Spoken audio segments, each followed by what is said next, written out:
When archaeologists were digging here at Castle Street in Inverness, they found pretty much what they expected to find, some of the remains of the medieval town. But they also found something entirely unexpected and something puzzling.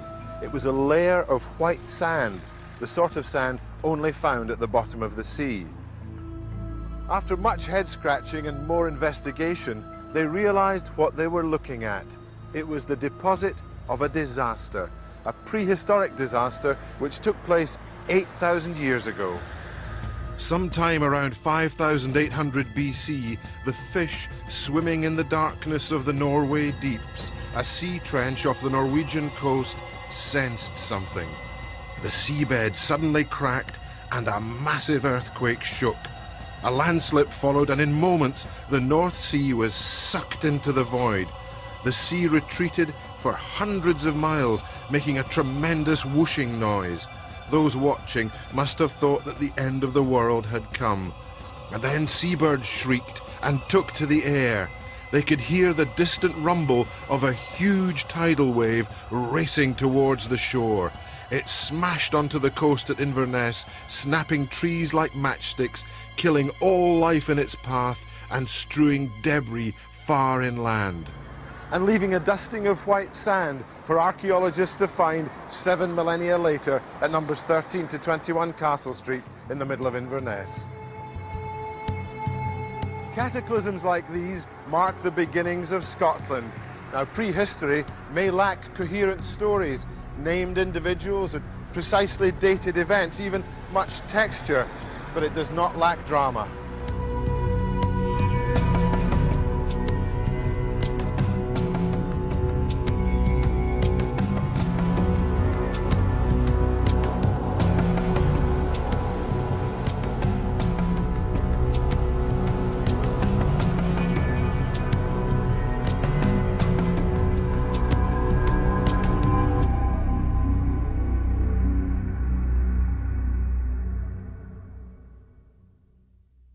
"5,000 years before the tsunami raced towards eastern Scotland, the world was changing even more dramatically. The cold was retreating across the face of the land. For millennia, all of what's now Scotland lay in the frozen grip of the last ice age. No human beings, animals or plants could survive in the ice storms. Incessant hurricanes raged around the flanks of the ice domes, cold mountains of snow and sleet packed hard into blocks more than half a mile thick. Perhaps we shouldn't be surprised that no memory of the many centuries of ice has come down to us, no account or legend to animate its endless horizons. But the ice made this landscape, and the landscape remembers it. The mountains, the lochs, glens, moorland and coastline of Scotland were all formed as the ice melted. This remarkable sea stack, now marooned in a field north of Oban, used to lie off an ancient coastline. But when the ice melted and its great weight lifted off the land, it bounced back and the sea seemed to recede. And here it's gone back about 50 metres and its level has dropped by about 15. But some parts of Scotland are still bouncing back, still rising 12,000 years after the ice melted.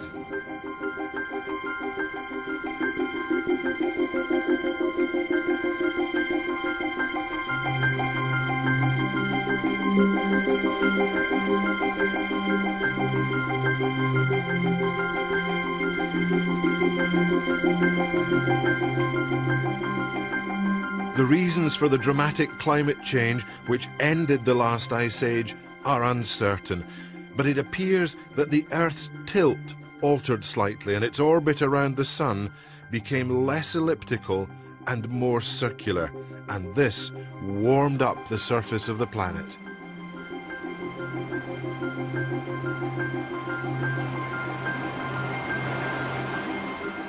These sea cliffs here at Yesnaby in the Orkney Islands are said to be the oldest cliffs in Britain, and they're a very good example of how the ice sculpted the landscape. And as temperatures rose and meltwater roared in torrents, breaking out new watercourses, mapping out new river systems.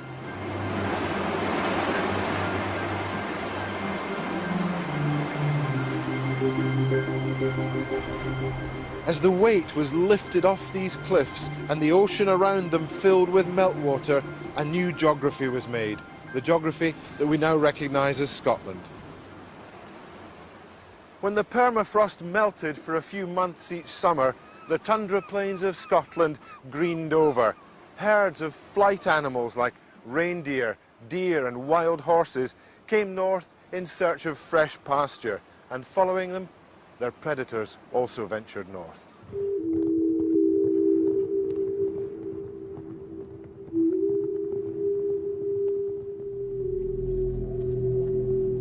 Chief amongst these were men, hunting bands of pioneers who entered a new landscape. These courageous and enterprising people began slowly to understand that the world was indeed changing.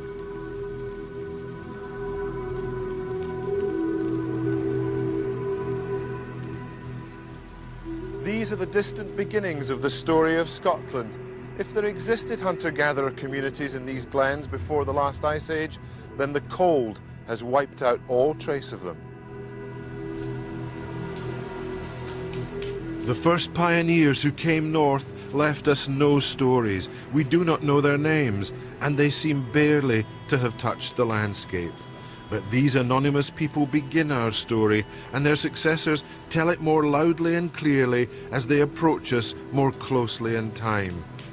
They were our ancestors, and they were the builders of great monuments, the standing stones at Callanish on Lewis, and the Ring of Brodgar, and the stones of Stenness on Orkney, the warriors who stood against the Roman legions at Mons Gropius, and the sculptors who carved the remarkable Pictish symbol stones.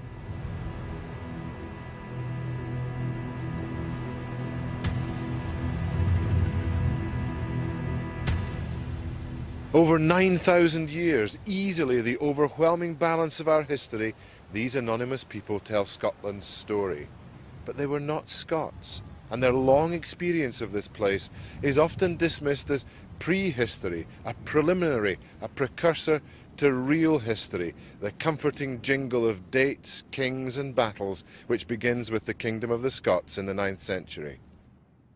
All that long time, from 8000 BC and the end of the last ice age, through the long time of the hunter-gatherers and the first farmers, the coming of metalworking, and a Celtic culture spread all over our country, the Roman invasions and the takeover of Gallic kings, and the fall of the Pictish kingdom in the north. This is the immense scope of this series, the story of Scotland before the Scots. Where did our ancestors come from? Their mode of transport suggests strongly that they came up to Scotland from the south, and perhaps they travelled in dugout canoes like these two magnificent examples. Or perhaps they came here in the skin boats known as curraghs. The first pioneers who came north on hunting expeditions almost certainly came in boats. The sea and navigable rivers were the most reliable and fastest method of travel for a long time. And skin boats like coracles were easy to make. A framework is first lashed together in the shape of a hull, and then hides are stretched over it, sewn together and then caulked with resin or fat.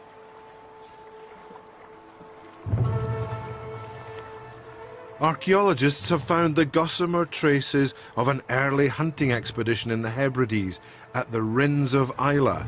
Near the Bamore distillery, an arrowhead was picked up which dated to around 10,800 BC, and it may show that some of the southern Hebrides were the first part of Scotland to be free of the ice.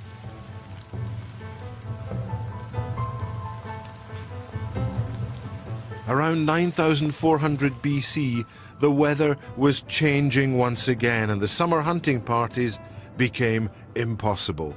The cold had begun to creep back over the land. What historians call the cold snap was beginning. Within only a few centuries, the ice had crept over the western highlands of Scotland. Centred over Rannoch Moor and the Lomond Mountains, a huge ice dome formed, and its looming bulk dominated the landscape.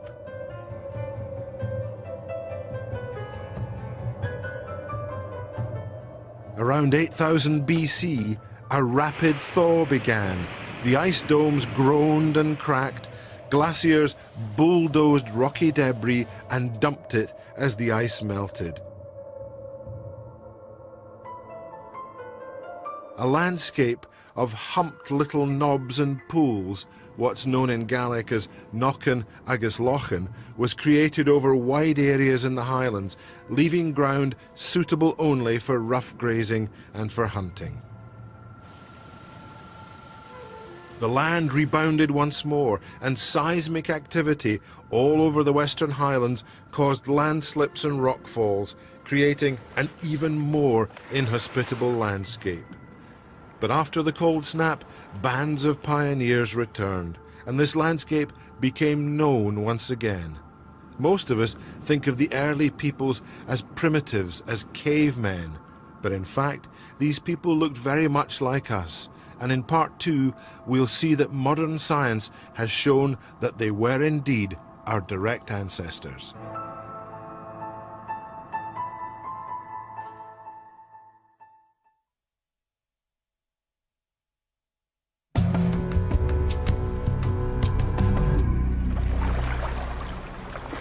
The pioneer hunters who populated prehistoric Scotland may seem like another species, but at Oxford University, Professor Brian Sykes has analysed the DNA of the modern population and compared it with DNA taken from the bones of prehistoric peoples, and the results are radical. Well, in Britain as a whole, I think that most people in Britain, their ancestors, have been here a very long time, and basically the initial pattern that was set up when people first reached these islands all those thousands of years ago is still the one that is the most evident. We can see evidence of Viking genetic input in northern Scotland, in Orkney, Shetland, the Western Isle Skye, and in parts of mainland Scotland. But it's never more than, even in Shetland and Orkney, it's never really more than about 30%. As to the rest, there's clearly a very strong connection with Ireland, but we've known that because of the Celtic arrivals in Ireland, the Dalriada. But I think the connections go way, way back, much further than that. And some of the most interesting connections, not just confined to Scotland and to the west of Britain, but also all along the Atlantic coast. You can see the same genes. What this means to me is that there was a very important, almost sea motorway, if you like, right up the Atlantic from northern Spain, right up the coast of France, right to Ireland, west of Wales, the west of Britain, up into Scandinavia. And that was the most influential and most important route into Britain for people that still live in those parts. Some of the pioneers may have begun their journey north from here, Howick Haven on the Northumberland coast. An unusually observant walker on this cliff path noticed a few bits of sharp flint sticking out of the sand, and he recognized them for what they were.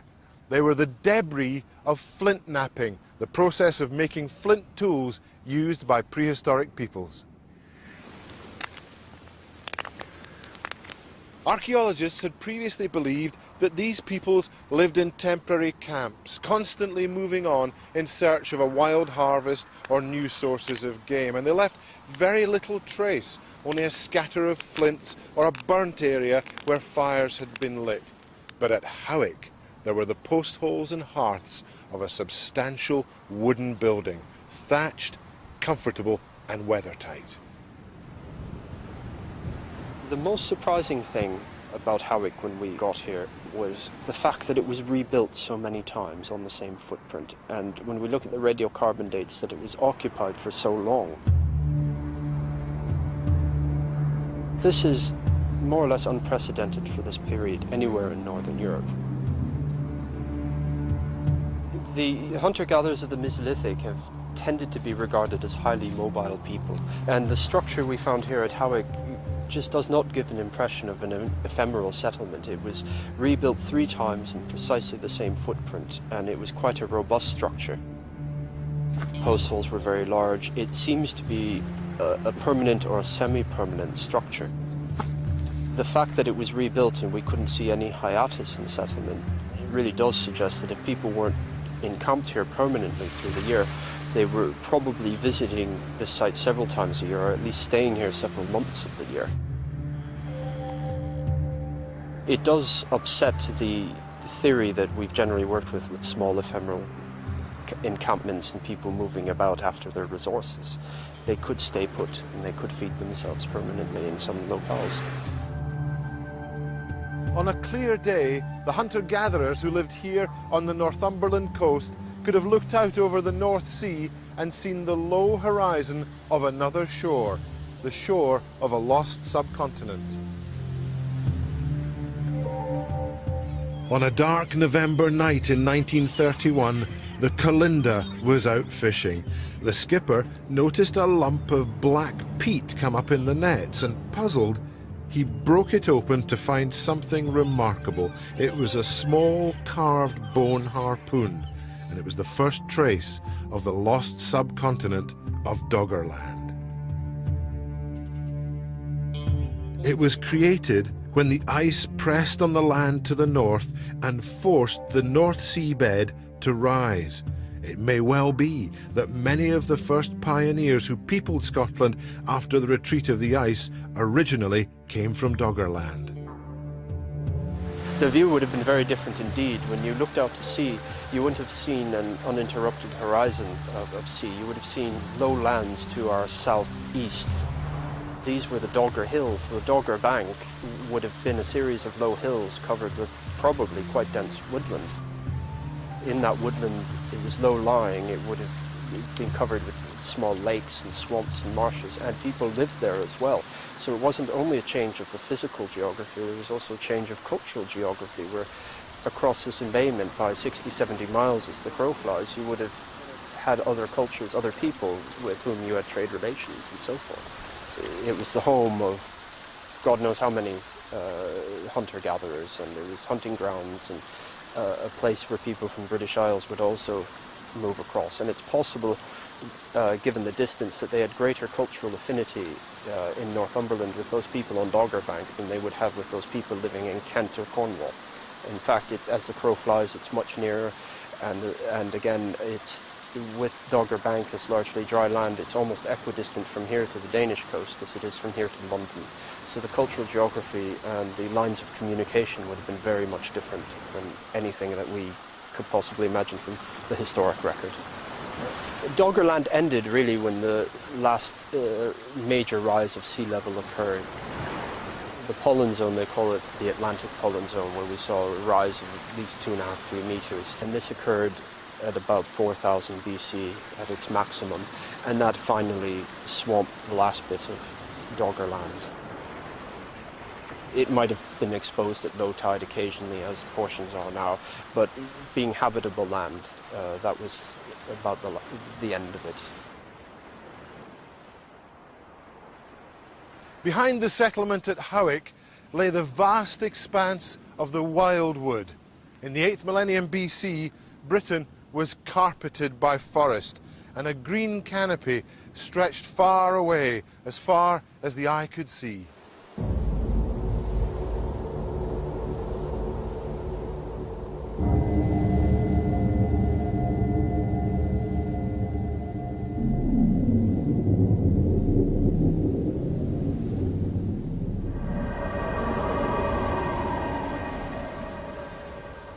In the wildwood lived the animals hunted by the community at Howick.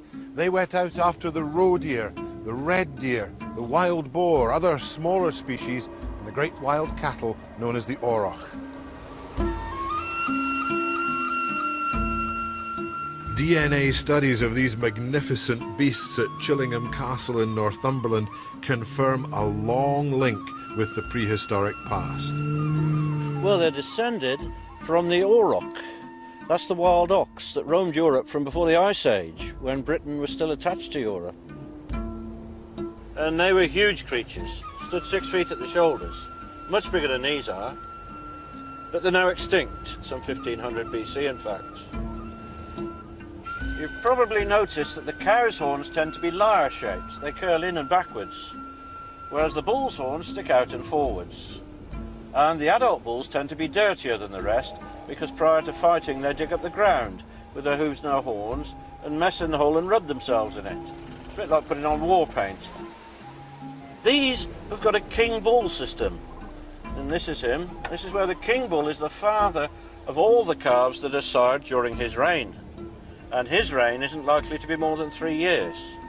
The calves are born all year round, and the first indication that a cow is going to have a calf usually is when she breaks away from the herd and goes off on her own into the undergrowth and has it. And she'll leave it hidden like a deer does. And the cattle themselves are never touched by humans. There's no vet ever called. And that's because in the past, any occasion that they have been touched by humans, the herd has killed the one that's been touched. They won't tolerate the smell of humans on them.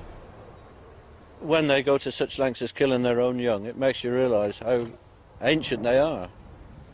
This is nature in the raw.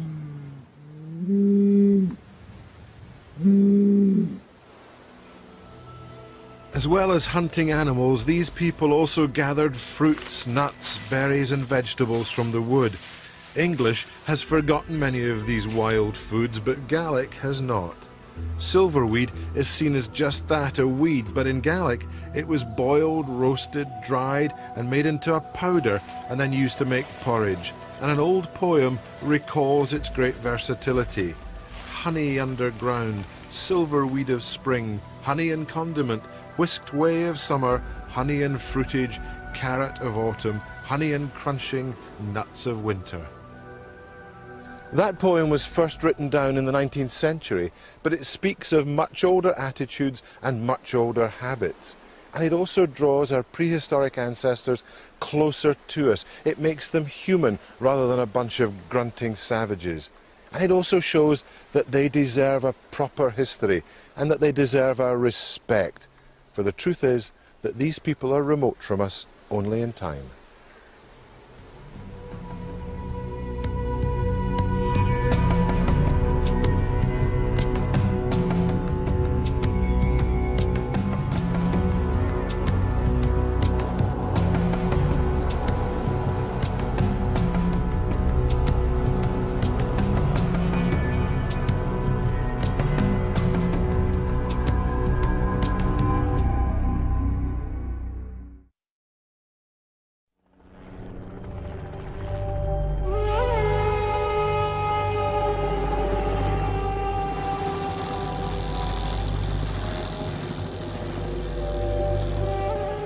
The ownership of rights to hunt and fish was a matter of life and death to our ancestors.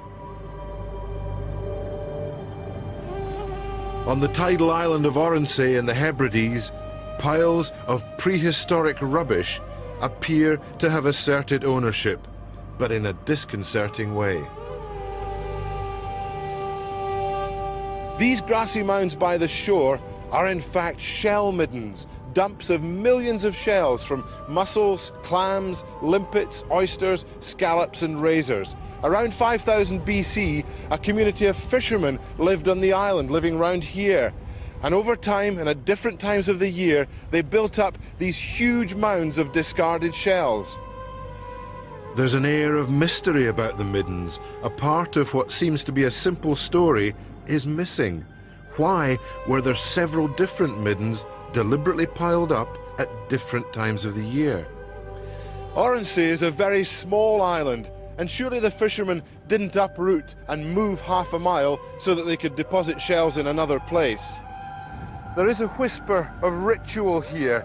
It seems that the island of Oronsay was holy and that these middens had a religious significance of some unknown sort.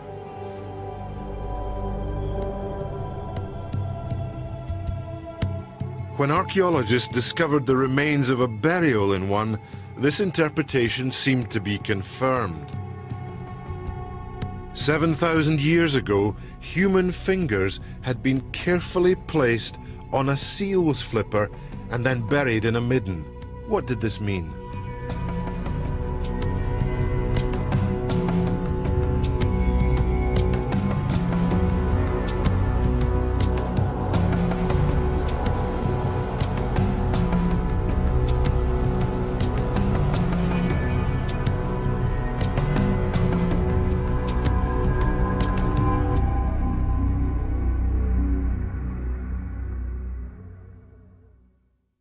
Remains like the shell middens found in Oronsay are from communities of hunter-gatherers, and they date from 6,700 BC to 3000 BC.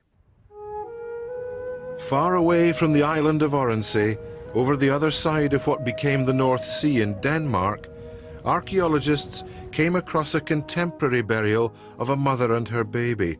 They were part of a hunter-gatherer band. The baby had been placed on a swan's wing and laid next to his mother. Perhaps both of them had died in childbirth. This ritual and the burial of the fingers on a seal flipper on Oronsay seem like the distant echoes of a belief in an afterlife, the unmistakable sense of ancient symbolism.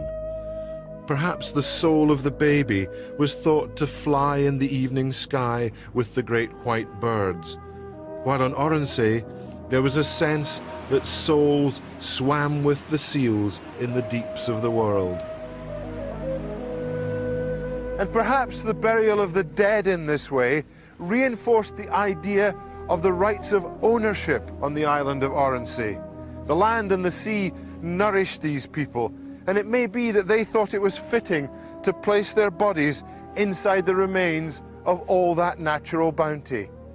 Now, we may see these mounds as no more than piles of smelly prehistoric rubbish and turn up our delicate noses at them. But to the peoples who lived on the islands, the middens may have had the odour of sanctity about them.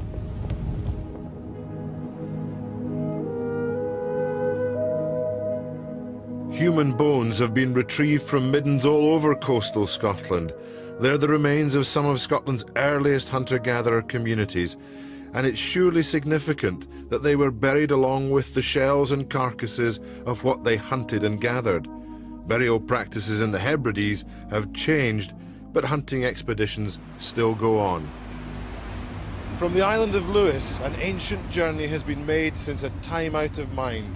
From the village of Ness, men sail out to Sulishgear, a rocky island 30 miles northwest of the Butt of Lewis. Gannets nest on Sulishgear, and the young birds are known as guga and much prized and savoured by islanders. And these ancient hunting practices also survived elsewhere. Within living memory, the men of the islands of Westray and Copinsay in the Orkneys have gone out swapping for axe, or hunting for young seabirds using nets and the same sorts of snares that the Lewis men use on Sulishgear.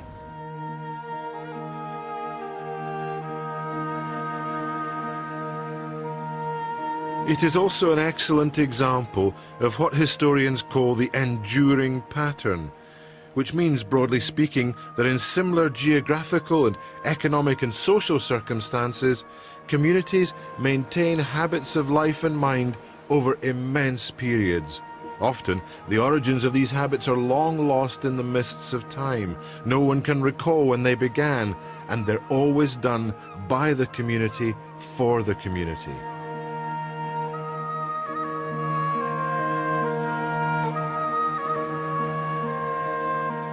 Why do traces of the enduring pattern seem clearer in the Hebrides and in the Western Highlands? The West is an elemental land where you're close to the sea, the land and the sky. And I think if you live in that triangle, that elemental triangle, where the hand of man is not to be seen readily, you are almost at the beginning of time. So you link with the past very readily. And it's not surprising that although other creeds have intervened and come in from elsewhere, I think the rootedness, the ancient roots, social roots of these meant that they've been more tenacious and have lasted, many of them, so many of them, into our own day, without our realising that we carry them on. In fact, if we don't, if, for example, people wouldn't go to Sulishgear one year to get the young gannet, people like me would feel a lack, that something was missing out of the very pattern of our social being. Unlike the guga hunters, the people of St Kilda hunted more often for seabirds. Their constant scaling of the cliffs meant that they developed heavily muscled legs and ankles and were well equipped for the treacherous climbs. More evidence of these enduring patterns of life can be seen at the Tomb of the Eagles on the Orkney island of South Ronaldsay.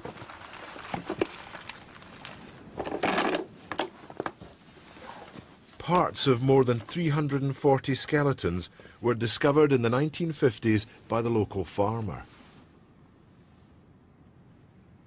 When the skeletons in the Tomb of the Eagles were examined, it was noted that they too had developed exactly the same kind of musculature. And it's clear what they had been doing. Just below the tomb are high sea cliffs where many seabirds nest, offering easy prey. And it's striking evidence of the enduring pattern, a continuity stretching over 5,000 years.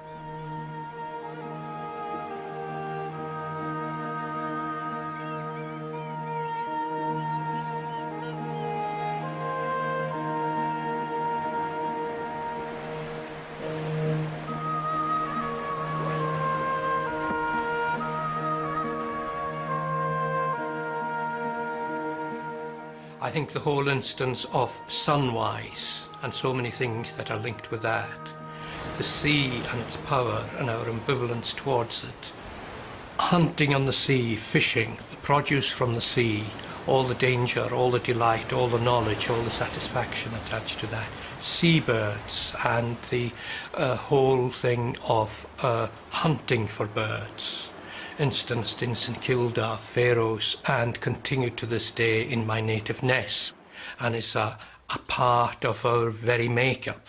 It is not a superficial thing or even a luxury, although some people see it as a luxury, that kind of food is not needed today. And so with medicinal plants, the way that people knew of everyday things around them, because their lives were very elemental. They were closely linked to the land, to the sky, to the sea, which was largely unchanged. Other patterns are obvious. Britain is still a nation of fishermen and women, and the same qualities have endured. Fishing in lochs and rivers needs patience and skill. Prehistoric hunters could spear fish from a coracle and feed their families. The only difficulty was that in summer fish spoiled quickly and had to be gutted, roasted and eaten almost there and then.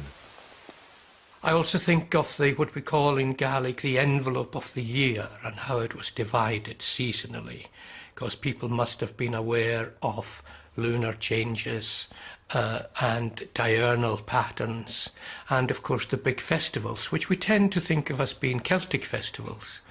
But I suspect, and the more we'll know, the more we'll realise that they'll be much older than that. Beltane, wonderful Beltane at the beginning of the summer, and so on. And probably the most amazing one of all, Saving, Halloween.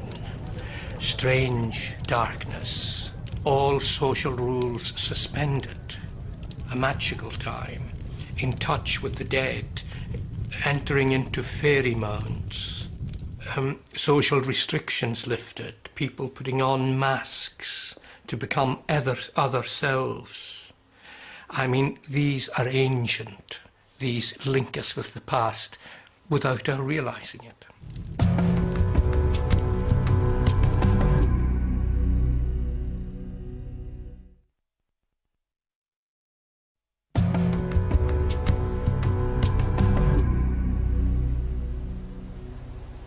Hunter-gatherer bands had to be mobile.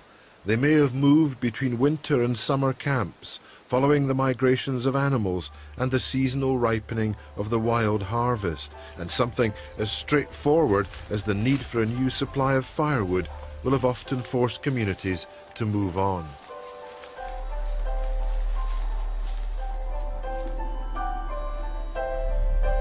Mobility could have been compromised if mothers in the band had been forced to carry more than one baby, and so they suckled their children for much longer so that they themselves remained unable to conceive.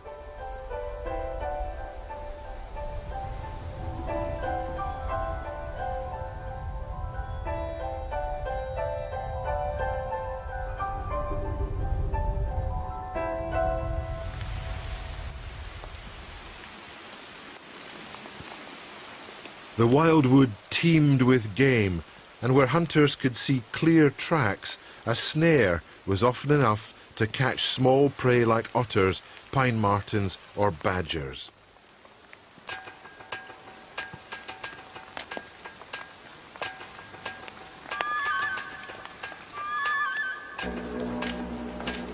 When deer or wild boar were wanted, hunting bands used the old Scottish method of the drive and set.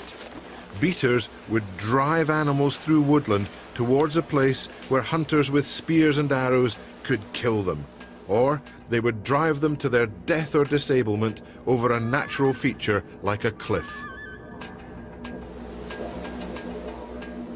Very early, it seems that hunting bands began to domesticate wolves. Their primary use seems to have been in the drive and set. Burials of hunting dogs have been found in Denmark and Germany, and they were given much honor. As it is today, hunting in prehistoric times was associated with an elite. A rich burial found near Inverness contained the accoutrements of archery. It was efficient and easy to catch animals with a snare, but much more exciting to chase and catch a powerful beast like a boar or the huge wild cattle known as aurochs. And prestige appears to have been attached to the excitement of the chase. Hunters were also gatherers, and on the island of Colonsay, immediately to the north of the Shell Middens of Oronsay, spectacular evidence of their efficiency was found. Because of its distance from the mainland, there were no squirrels on Colonsay, and hazel trees remained loaded with nuts in the autumn, and this allowed them to propagate all over the island. Carbon dating of hazelnut shells show that a tremendous harvest was gathered in one season sometime around 6,700 BC. Many people must have been involved, but the nuts were not merely picked. The harvesters appear to have destroyed many of the trees. This was deliberate and feels like some sort of religious act. Perhaps on Colonsay they were making a sacrifice of some sort by obliterating the source of what was a valuable staple needed for the winter. And there's a strong sense of a ritualized relationship with the land, something directed by a higher authority, a priestly elite perhaps. While these shell middens were being piled up on Oronsay, sometime between 5,300 BC and 4,300 BC, it seems that all of the neighbouring islands in the southern Hebrides were deserted. While the community fished off this tiny island, no one was living on Colonsay, Islay, Jura or Rum. At the very least, this speaks of choices made about the land and where people should live, hunt and gather their food, even if we don't know what lay behind those choices. Hunter-gatherer societies had an umbilical relationship with the land. We may think of the Scottish landscape as home, but we no longer inhabit it as they did. The land let them live. They hunted and harvested its natural bounty and planted their ancestors inside it. They probably had no sense as we do of the land as property. It was not something that they owned. It was them and they were it. Until the 19th century, this was an overwhelmingly rural society with no large towns and a people who worked the land, often the same piece of land, for uncounted generations. And when the forced emigrations began and were followed by later voluntary departures, many Welsh, Irish and Scots Celts suffered badly, often physically, from what commentators miscalled homesickness.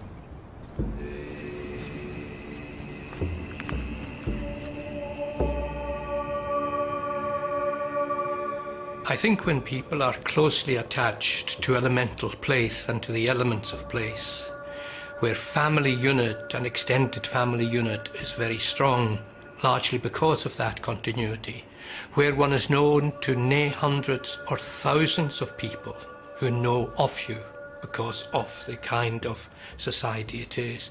The paradox is that on island life you're known to many, many more than you are in any urban setting where anonymity is the name of the game. On rural island places where you're known to thousands, family known to thousands, not just the present but the past. You're linked to the sea, to the sky, to the land. For a human being, or for the brain to be removed from that, is almost a violence.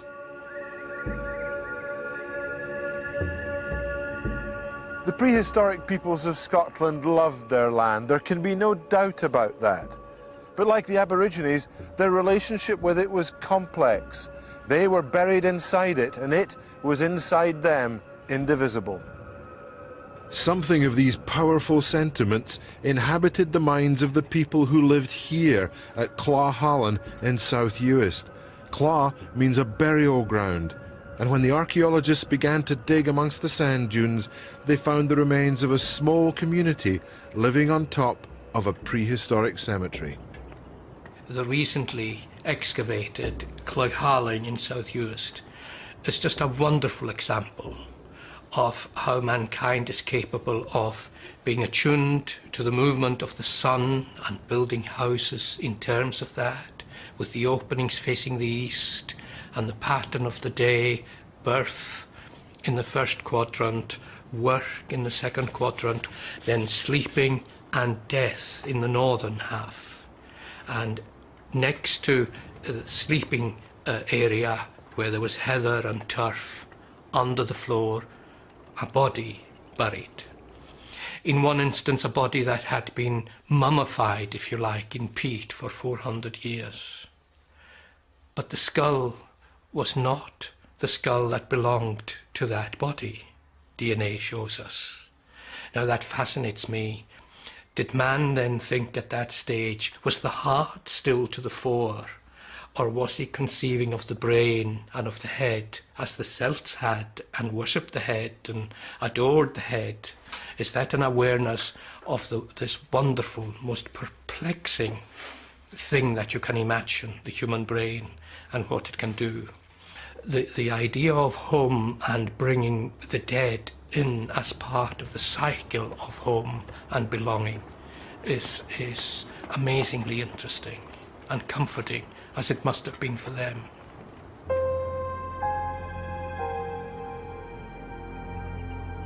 On the Orkney Islands, the Tomb of the Eagles looks like a natural feature, but when the farmer Ronald Simonson dug his way into the burial chamber, he saw an unforgettable sight. A lot of skulls lying on the floor, but there was mostly in the side chambers. Leg bones and ribs was in the chambers in the end of the tomb. And there was some skulls on the floor as well. They were more in sort of mud down at the bottom. They were more fragile. I think that there was the bones of 9 eagles, I think, altogether. I think so. There's 64 claws written off. The eagle would be the emblem of the tribe. There's a tomb outside of Finstone, Cuween, and when that was excavated, there was 24 dog skulls in it, but only 7 human bodies or skulls. So that would have been the clan of the dog. And there's no dogs here, so there'd be the eagle would seem to be the biggest percentage of birds' bones was eagle bones.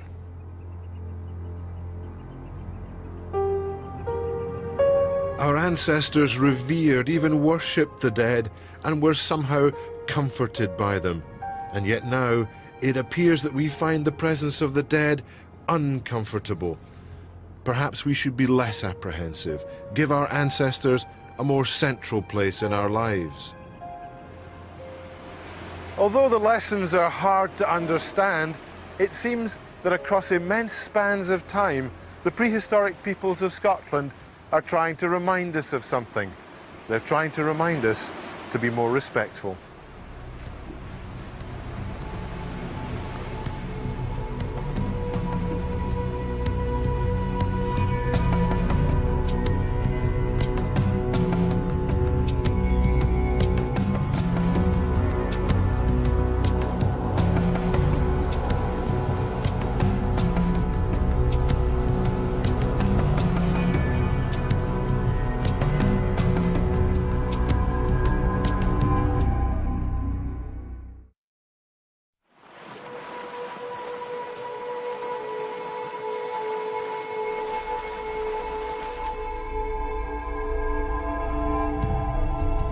At the beginning of the 4th millennium BC, the early peoples of Scotland began to create mysteries.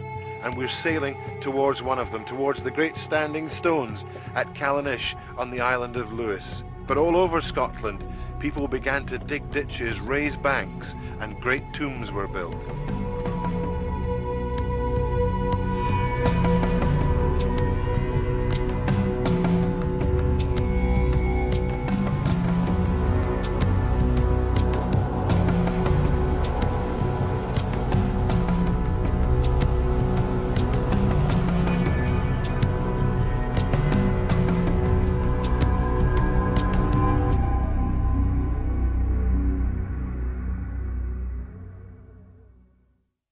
After 4000 BC, the land began to produce enough surplus to allow work to be done on the great religious monuments, and this carried on in changing forms until around 1000 BC.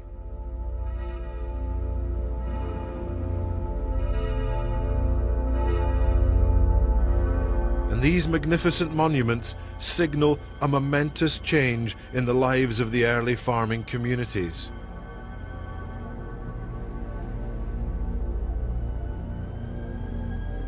And their unifying theme appears to have been a grim one. Death caused the great monuments to be raised, and their function seems to have been closely related to the burial and commemoration of the dead. But past that general observation, little more is immediately evident. What exactly took place at the standing stones of Callanish on the Isle of Lewis is a mystery. No one knows.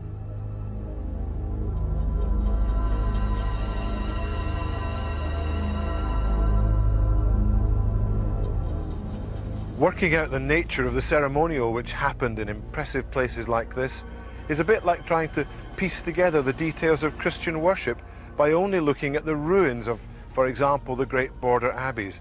It's impossible to do anything but guess. And to heap up further confusion, it may be that the exclusive association of these great monuments with death is itself mistaken, or at least incomplete. Perhaps important births were celebrated here, perhaps the renewal of the seasons, perhaps the bringing in of the harvest.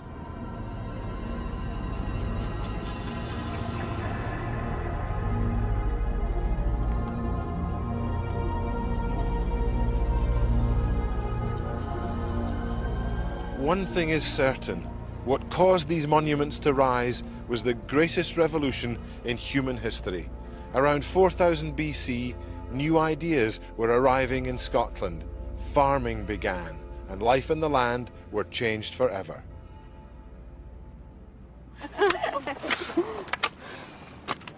The cultivation of sown crops and the domestication of animals combined with hunting, gathering and fishing to shape a new way of life.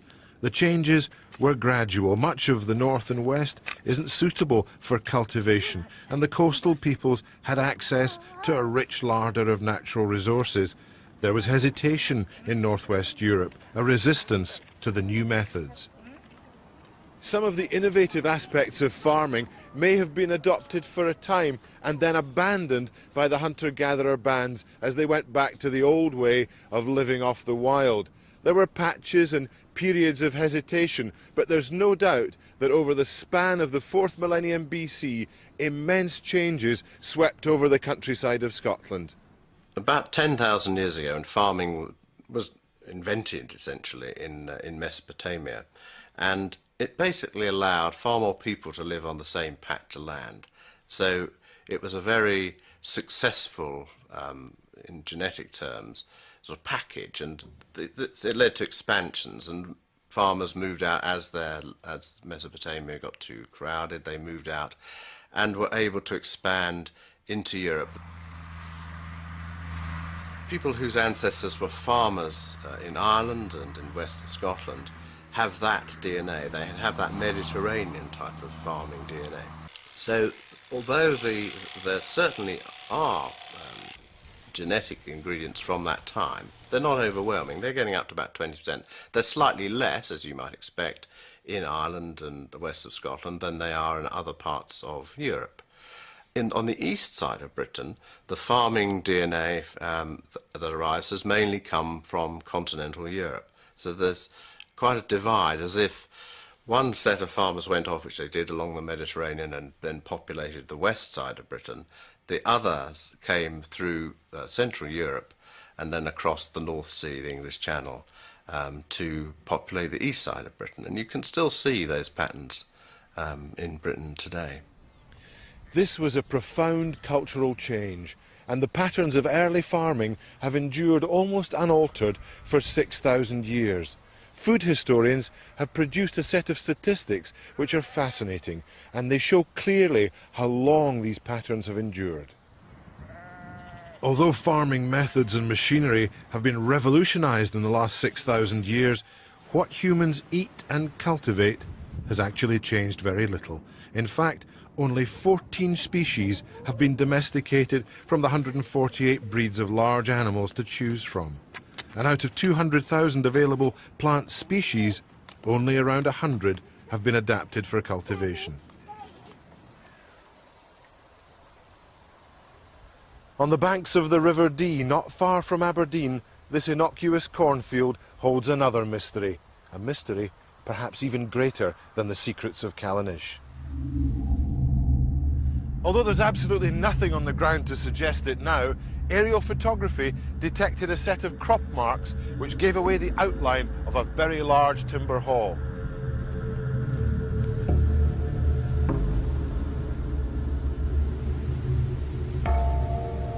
Nothing like it had been found anywhere else in Britain, and since the dig here at Balbridie, traces of 3 other very large timber halls have been found in Scotland. All of them are on the banks of great rivers which flow into the North Sea, and all of them date to about 3,900 BC. So were the great halls raised by new people from the East, people who were skilled farmers? My own feeling is that the people who built Balbridie and Cleish did come up the rivers from the coast, but that they hadn't sailed straight across from North Germany or Denmark. That we can see connections with the pottery, for example, with northern France and Belgium, and that perhaps landfall somewhere in Yorkshire, and the spread of farming as an idea, and I think with people from that point. Balbridie and Cleish, which is the other site which I excavated myself, were both discovered in 1977 by aerial photography in areas that before that had virtually no Neolithic presence visible at all. Balbridie was excavated in the late 1970s, Cleish more recently, but the remarkable thing is the tremendous similarities between two sites, down to minute detail. What they are long timber buildings within which there is a clearly defined open space in the centre, probably with hearths, with burning. But to get to that space, you have to pass through a number of other spaces which are broken down by screens. So you would probably be coming from the light into a dark space which appears very encumbered with posts holding up the roof. And then finally you emerge into what would be quite a large open space, larger than the floor plan of a small flat actually. But what was in that, it's very difficult to know.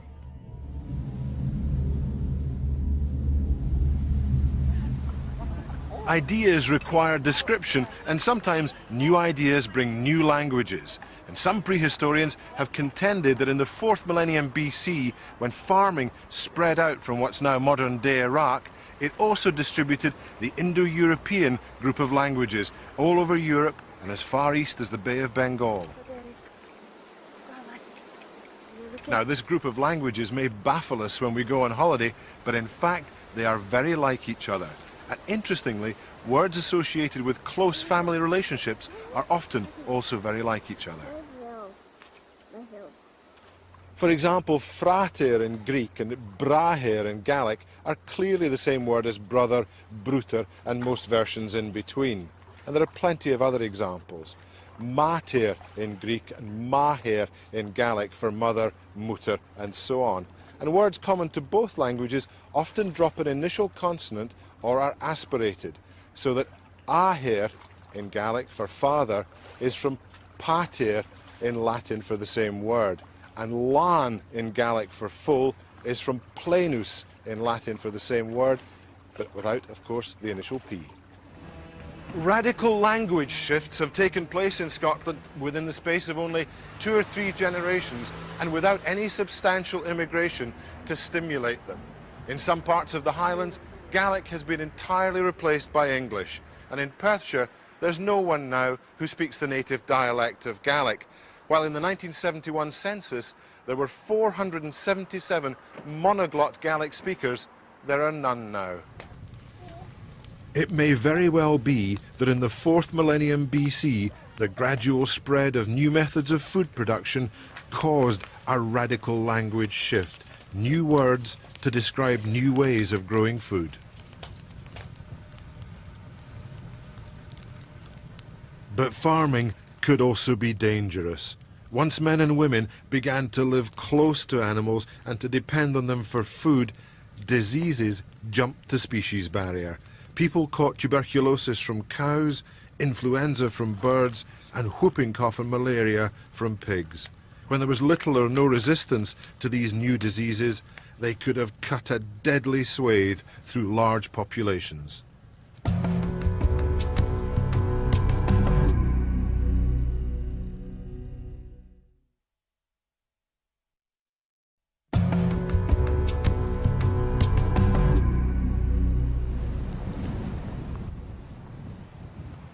Almost always, it seems, the early peoples of Scotland chose beautiful and atmospheric places to meet and worship.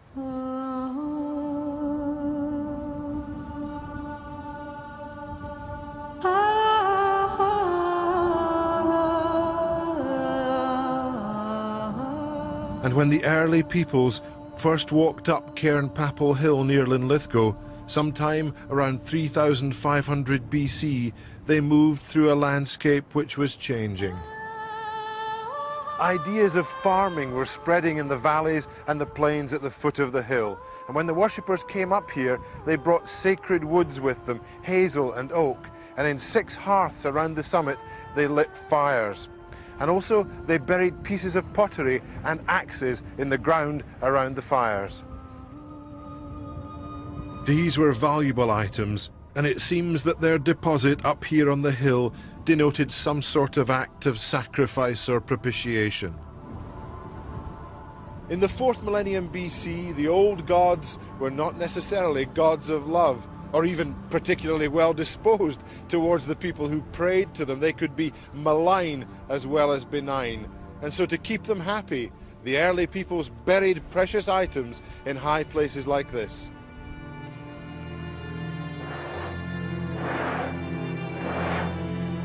This habit lasted a long time.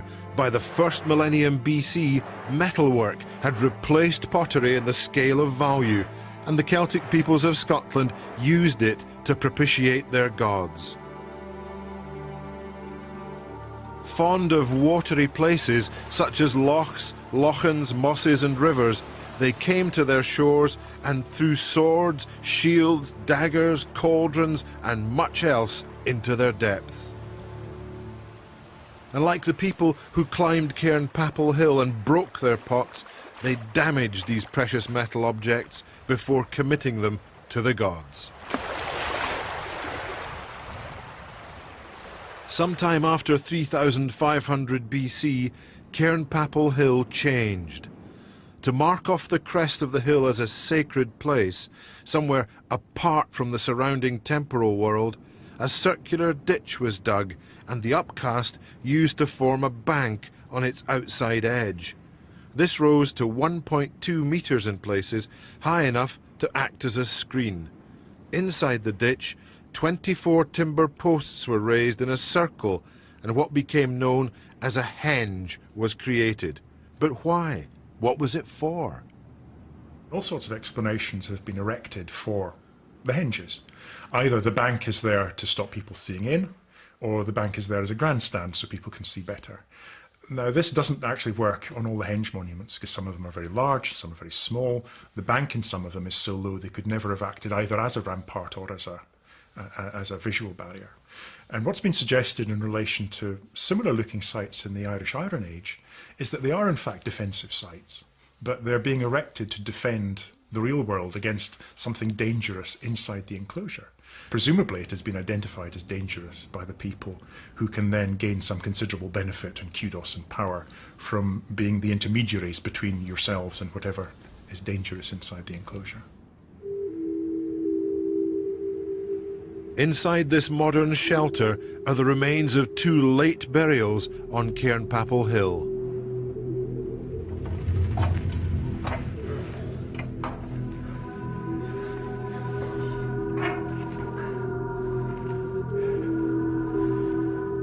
Over a stone-lined grave sits a massive capstone, something to deter anyone from robbing the grave or desecrating it. And next to it, there's an even more impressive tomb. Now, this must have been the last resting place of a very important person, perhaps even a king. And this grave was dug long after the henge went out of use. Place names sometimes recall ancient sanctity, and Cairnpapel is from Carn for a rock, and Papar, the Irish Gaelic word for a priest, and so Cairnpapel means the priest's rock.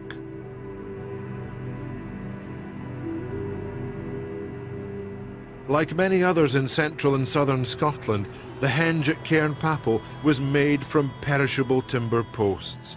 The remains of large wooden henges have been detected in Galloway, Perthshire and in Angus, but there's nothing now left showing above the ground.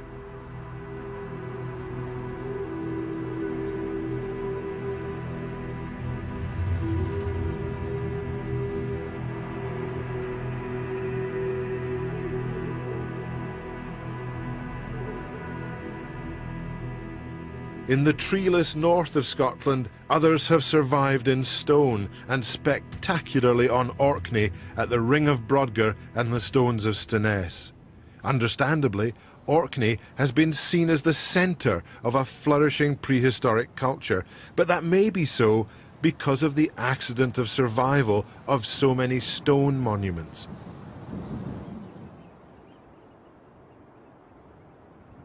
The stones have survived, but the ideas and culture of the people who built them have not.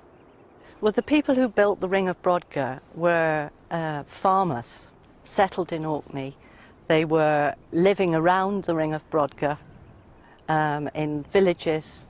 They were living in Skara Brae style houses. And at the time, for instance, the Stones of Stenness went up, there's actually a village next door where we can imagine that the builders of the Stones of Stenness lived and put up the monument itself. So you've got a settled kind of society. A remarkable and recent discovery also in Orkney has puzzled archaeologists. At the mound of Mine Howe, a stone-lined shaft has been sunk directly into the ground. It's the underground structure surrounded by this enormous ditch, and it was never lived on. So Mine Howe, as far as we can see, is a spiritual resort, probably as important to the Iron Age people as, for instance, the henges were to the Neolithic. At the bottom of this very long stair is a cistern which would have probably held water. You're very in the dark and isolated. It would seem to me to be a place where people can actually go to communicate with the spirit world. I mean, we know that the Celts were very interested in the underworld and spirit life. So it seems that if you can isolate yourself, you can perhaps communicate with the gods of the underworld, if you like.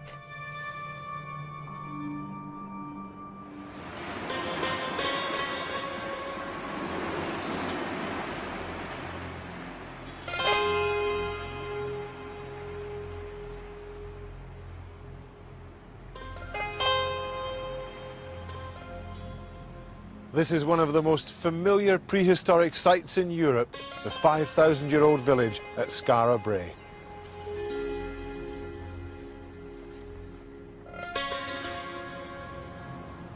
The rectilinear Orkney stone gives the houses a deceptively tidy, squared-off look, but the design hints at some intriguing continuities.